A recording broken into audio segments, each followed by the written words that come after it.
Hey, I'm Carlos Lago, and up next is a free episode from my show, which airs every weekday exclusively on Motor Trend On Demand. The show's called Daily Fix, and it's about going deeper into the personalities and cars behind this brand and this website and the magazines and all that stuff. The conversations are more casual. We're a little bit more we're a little bit less rigid with everything that we do, because I want to see what happens and show you what happens when the cameras get turned off on the big high-dollar production value shows that we do here. If you like what you see, go subscribe at motortrendondemand.com for a free 30-day trial. If not, that's cool. I won't be offended at all. I'll be offended. Really be offended. Hi, Johnny. How you doing? What's up, Carlos? We are in your Hellcat. That's right.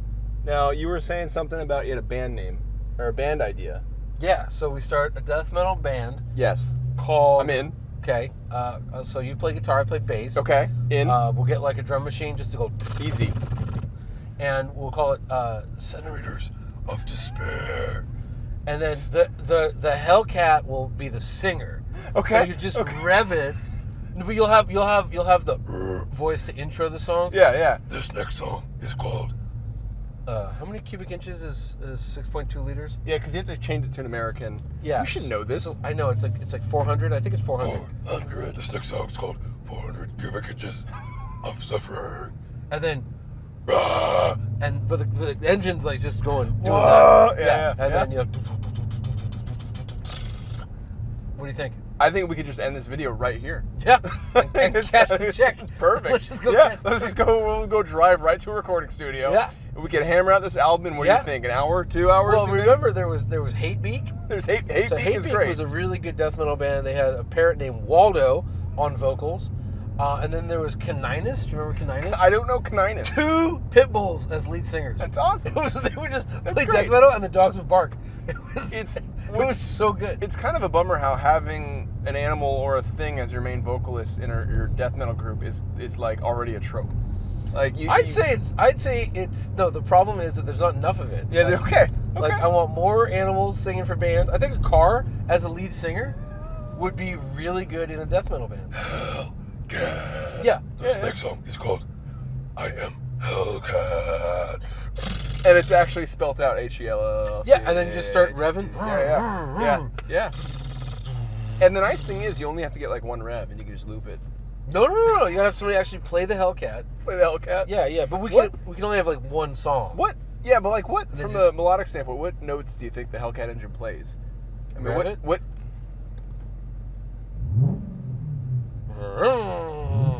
It's like a G. It's almost like a fifth, like an interval. Like it's not a fourth. It's probably tuned, yeah. Yeah. It's almost like a little bit of It's almost like a hammer-on though.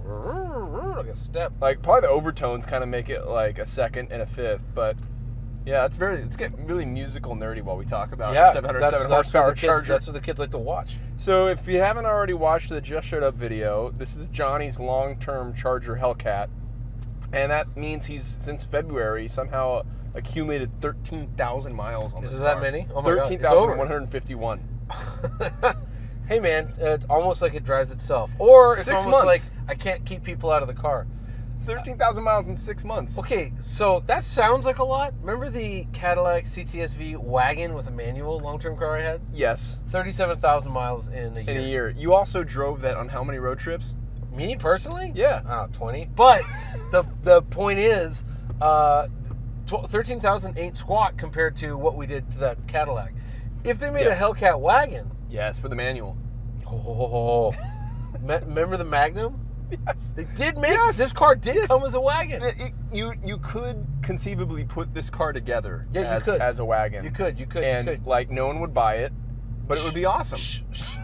Look, I was at Amelia Island, not this year, but the year before, and on the lawn on Saturday, CTS-V wagon with a manual. Great, perfect. I mean, that's going to be like 20, 40 years. I'll be like, hey, remember that car? That was pretty rad. But see, here's my theory: is that the whole world is sped up. Everything is just quicker and quicker now. Yes. And so I think like 2 to 3 years, that's going to be $1 million car. That's my theory. I'm sticking with it. How many have you bought in preparation for that?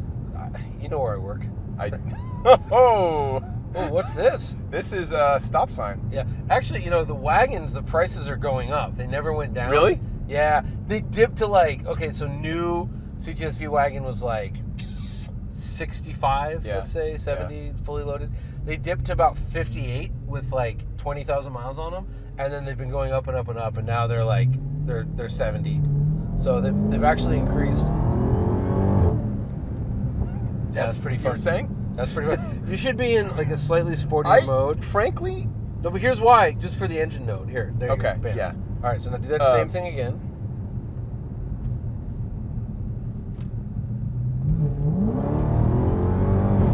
yep, that's pretty great. I love the torque of this thing is just awesome. It's terrific. And like the reason why I like doing that stuff in just the key up settings is because I love this car because it's like your everyday supercar. Yeah, this You know? really is your everyday supercar. It's Because look, I'll be honest, like when it's like I got to go to the car wash, I got to go to the dry cleaner, and I got to go to the store, I'm just driving like a normal car. And unlike, say, your other 700 horsepower cars, you can just drive like a normal car. You try that in an Aventador, it's like your back goes out trying to get out, your friends can't get in, you scrape can't- it on everything. Yeah. It's hard to see out of. Like Yeah. everybody's watching you because Everybody's your watching car's you. bright yellow. And that's what's cool about this car is only those in the know, only Yeah. car guys are like, that's a Hellcat because of the little badge. Everybody else is like, whatever, it's just some guy in a bright red Charger, and there's tons of them. My ideal version of this car would be like white, no badges, or like silver, no badges. I'd try to figure out a way to put the original like Charger fascia on it, and like Steelies. Yeah. You know? Well, that you raise an interesting point. Okay, Steely's 100%. We had one. We did a video. It was the Tesla versus Hellcat. Yeah. And it was like detective car. It was like this dark blue, almost purple, with black wheels. It was so nondescript. It was perfect. But anyway, you did bring up a good point. This doesn't say Dodge. I like that. Doesn't actually say Hellcat. Has the little Badge, animated Hellcat. yeah. Do you lose those if you own it or not? I would take them off. Absolutely. Would you? I would take off those badges immediately. I would do everything I can to make this car blend in more into traffic, because I look at it from the view like, look, bright flashy cars are cool and all, but I want stealth speed. I want to be able to get away with stuff and then nobody think like, oh, that's weird. Was that a Charge that just went by? It seemed like it was moving at an incredible rate of speed. Oh well. And it's funny, we are getting further and further away from the idea of a sleeper, right? Yes, It used to yes. be that like the AMG, the only thing that gave it away was a single AMG badge. Now every AMG has 90 badges. It's got a wing. It's got 21-inch wheels that glow in the dark. You know what I mean? They're very look at me. And another example, like Ford Focus RS, right? I mean, Jesus, it's on fire. It's the wing is bigger than the car. It's neon blue. It literally glows in the dark. You're right. When you're sitting in a red light, it's just spraying fuel into the exhaust pipe. So it's like, bah, bah, bah, bah, bah, bah. And then Jason and I, we did this head to head with the Golf R. Yeah. And you know what? Honestly, like on a mountain road and a racetrack, those cars are kind of right near each other. Yeah. The Okay. Ford has Pilot Sport Cup 2s. That's the big difference. Yeah. But my God, that Golf is actually a sleeper. Like Relative to Yeah. what other hatches are now. Yeah. Yeah. Because you look at that Golf and it's like it looks like a Golf. It doesn't look like a 300 horsepower all-wheel drive manual hatchback. Okay. And so maybe you're right. Maybe you got to pull the badges off this. I think that, I don't want everybody to know when I'm going fast. Right. I want me to know. I don't even want my passenger to know when I'm going fast. Right. Like, I just want to be able to go fast for my own selfish reasons, and letting people not worry about that. Mm-hmm. So that's why this car is so appealing. Like, Challenger's cool and all, but Challenger's cool. It still has that like, hey, look at me, I'm chlamydia on wheels. Whereas this is somehow more subtle. If a 700 horsepower bright red car can be subtle. I haven't driven a Hellcat manual. I haven't either. It's funny. I think we had one in when it hear first they came exist. out. Yeah. I remember. We tested one. I feel like, and it was slower. Probably. I would not be surprised. Yeah. And like, so what? But I would be very interested. But again, as we said in the stand-up video, this transmission, this 8-speed ZF transmission, is kind of perfectly suited to this car. It is really nice in this car. I'm going to put it back in street because I kind of want it to just be lazy Oh yeah. on those gear changes. Yeah, go nuts. But yeah, this car has a really smooth, capable lightness to it. Or not lightness, perhaps. That's the wrong word. But what it gets... Yeah, this is 4,500 pounds. All right, nothing But like what it gets to is, like, if you were to put, like, a stop underneath the gas pedal of this thing Mm-hmm. and put anybody in it, they would just be fine. They would just think, it's kind of a big SUV. Yeah. Not an SUV, a big sedan. Yeah, yeah. They wouldn't, like, my mom could drive this. Oh, yeah. You know? No, it's a normal car. It's just that when you do dip into the pedal, you suddenly have more power than anybody else. On the road ever. And it is freaky explosive power. Like I was, we had a, I'll leave her name off here, but we had a production try assistant. real quick. Yeah, go nuts. I mean, it really is like controlled chaos, you know? Like I love it. There's a little shimmy in the back and the noise quintuples in volume and then just launch. And everybody's like, what the hell was that? Yeah. What was that? We had a PA and she had to drive this car and she was a little worried because, you know, she's like 23, 24. She's never driven anything like this. Yeah. And I said, look, here's what we're going to do. We're in this giant parking lot, humongous parking. There's nothing to hit. You couldn't, if you wanted to hit something, couldn't be done. I said, here's what we're going to do.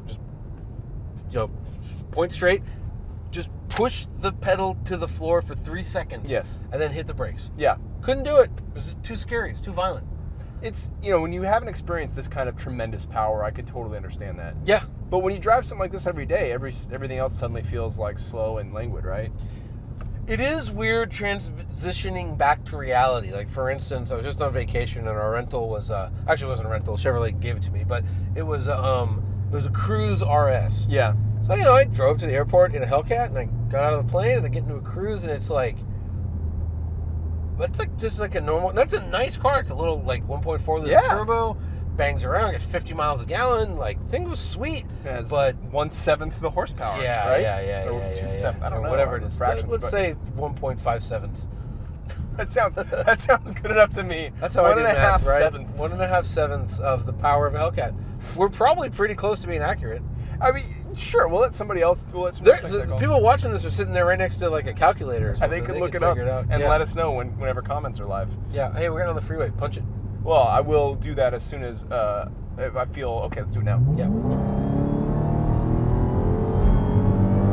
Oh, that's so terrific. It's just really good That's power. so terrific. And I like and I like this about the Focus RS too, is they didn't just give it power, they gave it torque, they gave it balls. And like the Focus RS they could have just done 350 horsepower, but it also has 350 pound-feet. Yeah. And it's such a great time if you're buying American performance cars, because like everybody's making great stuff. Like fast stuff, powerful stuff, great handling stuff. Yeah. Like We'll run through it, right? Dodge makes a 2-door and a 4-door Hellcat. makes one of the most powerful sedans in the world. Yeah, and well, like one of the fastest. I mean, 200 miles an hour. 200 miles, one of the fastest Probably sedans in the the world. most powerful production sedan. Sure. We can say that. Yeah. And then they make the Viper ACR, which can beat any car on any track. Yeah. Yeah. They make the ultimate track day of a car. Ford Performance. So they just won Le Mans. The Focus RS. Have you driven that? What world is this? Yeah, but have you driven the Focus I've driven the Focus RS. It's insanely great. It's insane. I love that thing. The Shelby the Shelby GT350R. It's fantastic. Pardon my lack of enunciation. Like one of the best cars in the world. Look, there's some of those cars that are like, what are they, $66,000. If you want to buy one, there's a $25,000 markup from the dealer. Sure. Worth it. It's for the first time ever. It's actually worth $92,000. Like, that car is awesome. The American performance cars from 40 to 65 Yeah. are world class. Cadillac ATS-V, Cadillac CTS-V, Camaro, the new Camaro, the 1LE. You know what? That feels really good. Yeah. I grew up in a time when the best sports cars in the world came from Japan. And then Germany. And then It was Germany, Japan, then Germany, and then now it's America. Yep. And it's like, all right. Yeah. Awesome. Yeah. And by the way, we went through all the great American sports cars and didn't even mention the Corvette. Or the Camaro. Yeah. No, I just said Camaro. Oh, you did say Camaro. Yeah. Or Corvette. Yeah. Yeah. Didn't even have to mention, because it used to just always be like, well, at least American still makes the Corvette. And we didn't even mention it because it's not even as good as the other stuff. You know what's in front of us right now? A Camry. A Toyota. Yeah. Well, no matter where you are in the world, there's a Toyota in front of you. Look, there's a Camry. Hashtag it. Camry. Hashtag it. I was actually going to try to come up with, I think it's like Toyota blocked. Yeah. That'd be a good one. Yeah. Yeah. Wow. So just so everyone at home knows, we're going 47 on a freeway. On a 65. Yeah. And for no reason, Yeah. I'm going to get off at the first exit I possibly can. That's how you do it. Interminable. Yeah. 43 now. We've slowed down. There we go. Good old traffic. Anyways, around. it's such a great time to be a car enthusiast. Yes, absolutely. And there's more to come, because look, we know there's a Hellcat Jeep coming, which is going to be rad because all-wheel drive with this much torque. Oh my god! I kind of hope it's rear drive. That would be more insane. I'm rear drive Jeep with 700 horsepower. I'm basically positive. Oh, thank you, Mustang. We were just saying nice things about Mustangs too. Nice. Well, you Hellcated around that guy. So you're gonna have that Jeep, and who knows? Maybe they'll put it somewhere else. Oops. Yeah, that's not good. Raptor coming. Yes. That's gonna be insane. Yes. That's gonna be absolutely insane. We know that the Camaro, the 108's out. The ZL1 and then the upcoming Z28. Yeah, but ZL1's 650 horsepower Camaro with 640 pound-feet of torque. That's insane. In a platform that we know is rad, incredible, and is hungry for power. Yeah. Something that could deal with that kind of power very easily, it would seem. It's putting the Corvette out of business, which is why the Corvette's going mid-engine. Which is why, that's the cool part, is it keeps pushing the brand, keeps pushing the next one to be better. Yep. And if the next one keeps getting better at that rate, fantastic. Absolutely. But getting back to this, Sorry. Effusive praise, for the Charger Hellcat is so overdone, right? Everybody loves this car. But it's so deserved too, Okay, listen. So I make New Year's resolutions every year that I can keep. So in 2007, I vowed to stop wearing white. That was my New Year's resolution. Let me see the socks. You did it! Yeah, blue socks. Did it! So I always want them, because everyone makes New Year's resolutions they can't keep. So for 2015, my resolution was, no matter what, if somebody asks me what kind of car they should get, my answer is Hellcat. And then when they say, but I'm thinking about a Prius because I have a baby, I'll say, well, it's got 2 or 4 doors. It's got everything you need. Yeah, and it's more space. Yeah. More trunk space. Yeah. It's more enjoyable. Yeah. It's certainly way more expensive. But look what you get out of it. It's bigger. Yeah. Yeah. And I think it looks a little nicer than a Prius. A little nicer. Yeah, a little bit. It's like kind of an understatement. Yes, that's the definition. Wow. That was some good driving there, Honda. Driving is hard. Driving is hard, right? That's the thing. That was a guy backing up into 3 lanes of traffic. That's... Oh, wow. Man. Wow. The stuff you see when you drive around. We need a dash cam. I've lost my train of thought. We have a GoPro facing forward. Yep. Thank God we have a GoPro facing forward. The most fun I have in this car is putting people in it who have never experienced it before. It's like going to an air show for the first time or seeing a Top Fuel drag race for the first time. Oh, yeah. Nobody can believe it. The story I always tell is Tony Angelo, way back when I first put him in this car for some drifting stuff when he was doing that special for Roadkill. Yeah. He drifted it for a bit and then turned to me and said, "They sell this? Yeah. You can just go buy this?" Yeah, exactly. And I'm like, not only that, summer tires are optional. Right. Like they're a $700 option. Right. So you could get tires with absolutely no grip. Yeah, it's amazing. Could you imagine? I would actually like to try this thing on all seasons just to see how silly it is. Yeah, well, what's the worst that could happen? It's true. How many times have bad events occurred after saying that phrase? That's the question. None, exactly. As far as I can. What's the worst thing that could happen? Yeah. As far as I know, 0. I know I mentioned it, but how docile this car is really the most impressive part. Anybody can make an engine with 8 million horsepower, right? That's, production cars have eclipsed the 1,000 horsepower mark. Power doesn't matter anymore. If you're lucky enough to be able to afford a car in this price range, choose your horsepower, whatever. To make it tractable and easy to drive and controllable. It's an engineering feat, man. And reliable. And, they don't need to be rebuilt every month. Remember the GT500, the king of the road? Yeah. That car had 500 horsepower. Yeah. And, putting down the throttle on a semi-bumpy road was, a very soul-steering experience, let's say. I remember the first GT500. The first of the 2008 or 7 or whatever year it was.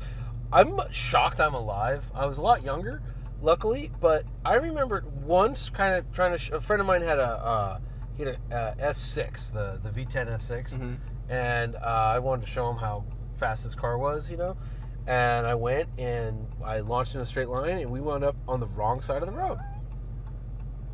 not backwards or anything. Just moved over car a lane. moved over, and then I remember one time going on an on ramp, like a connecting on ramp, going to the left, hit a bump, wound up in the other lane. Luckily, there was no car for me to land on, but I think it was uncontrollable, and it was frightening. And so what's amazing to me is this is certainly heavier, but it has more power and it's also more controllable. Yeah, much more. There's something to be said about how automotive technology has developed since that car came out, because that was, 7 years before this car existed. Something like that, yeah. But this car, with the immense power that it has, is totally fun. It's totally easy. And again, this is based on, for all intents and purposes, a V6 rental car. Yeah. That's where it starts life at. And really, it started life as a 1996 Mercedes E-Class. I think even before that, maybe. Yeah, no. This chassis has worked out real well for a Chrysler. Yeah, no, I think it was a 96 E-Class. Was it the E-Class? Yeah, it was the first. 4 generations ago. And so it's amazing that you can do this. And again, the price, $65,000. I think this one is about $70,000 with the options it has, which are very few. It's basically black roof, red interior, wheels, summer tires. The next cheapest car that has 700 horsepower is a Ferrari F12 Berlinetta. That starts at $330,000, and then you get to a Aventador, which starts at $400,000. It's a good group of cars to be in. And then you get to a Pagani Huayra, which starts at $1.5 million. I gotta interrupt you. We're getting up to, so we had a winning race car driver in recently, and I had him drive this car when the cameras were off. And I want to show you some tire marks. I hope the GoPro can see them. That's Mr. Rossi? I am not going to say who it was. It could have been any professional racing driver. Right. There's a lot of them that come through the office on a given day. I see what you're saying. But if we go right here, I'm going to make sure we're not blocking, or we're not going to hit anybody, because I want to make sure we get this on camera. Hopefully we can see it. You'll start to see tire marks as we turn right. They're kind of faded. Actually, on their left. Dang, you're not gonna be able to see them. But let's just say I see them. This car was. Yeah. This car was hung out for a long time into third gear down this street. That's all hypothetical, of course. But man, that was fun. If that had happened, that would have been fun. That I had fresh tires put on 2 days before you guys did that. Did what? And they're no longer fresh. Yeah, it's weird how the tires just on this thing just disappear. It is weird. It's, Actually, weird. we had to change the tires at 6,000 miles. Yeah. And really we had to change the tires at about 100 miles because Jason and Randy decided to have a drift competition on the skid pad. That's good. At Streets of Willow. Good use of tires. It's good when the car has more than 100 miles on it and I've barely driven it. And then that was the second thing done with it. The first was on some shoot, on the Aventador shoot, actually. The cops wanted me to show them what a burnout looked like in this car. Good, great. Yeah. And then Scott Evans got a hold of it. Yep. And so the tires were completely shot. We actually had to we tested it, and it was half a second off what it should have been doing in a straight line because it had no tread. And so we retested it, and it did drop down to normal numbers. Yeah. And that's at 13,161 miles. New tires are going on very soon. Tomorrow, actually. I'd rather have a car that I have to spend a lot of money on tires on because I keep burning them off. Yep. Than one that I never have to change tires on because I never drive it in an aggressive enough way to use the tires. Yep. Wouldn't you rather have that car that inspires some, reckless behavior? Absolutely. I'll tell you a great story. My buddy has figured out this scam, and it's kind of the greatest. I can't go in there, but we're going here. My buddy's figured out this scam. One of the greatest scams ever. If you buy Michelin Super Sports for whatever your car happens to be at Tire Rack, they have a 60,000 mile warranty on it. So so he's bought one set, and weird. They just went bald again. That's it. Yeah. Strange. But they're going bald after 25,000 miles. Weird. He just bought the one set. It's pretty smart.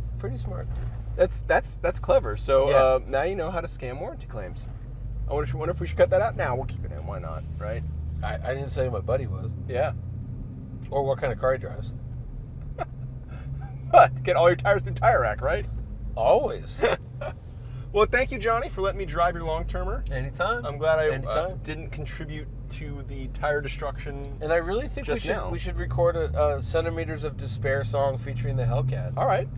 You know, maybe we should do a video for Daily Fix about making that song. That would be a great video. I think that would be a great video. I could probably track down a death metal drummer somewhere. Why? I got Pro Tools at home. Oh yeah. Yeah, We can just plug an easy drummer and boom, knock it out.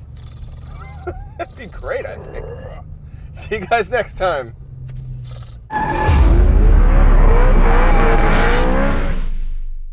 Here's what you missed last week on Daily Fix, exclusively on Motor Trend On Demand. This is my 240SX. Who remembers these days? The first thing I think we have to show is the pop-up headlights, make them wink. General maintenance is, you might not think by looking at it, but it's actually the nicest car that Roadkill owns. So we painted 3 different layers and then took a sander to it. We're standing underneath Truck Norris. I'm Carlos Lago, and if you didn't watch last week's Daily Fix, you should do that now. It's exclusive